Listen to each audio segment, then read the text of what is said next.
Guaguas Dunlop Crybabies, uno de los más usados por todos los guitarristas. Tienen varios problemas. El primero es que cuando estás en el modo apagado, te roba tono el pedal. Entonces, la primera modificación que le hacemos aquí es convertirlos a True Bypass.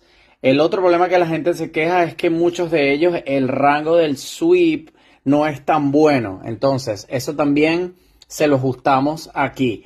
Y tercero y último, la mayoría de la queja de la gente es que a veces se queda encendido y no nos damos cuenta. Entonces, como el pedal no tiene ninguna bombilla LED, lo que hacemos es agregarle una bombilla LED. Por ejemplo, este que es edición especial, le hemos también cambiado el inductor por el phaser, que da un sonido más vintage, más puro.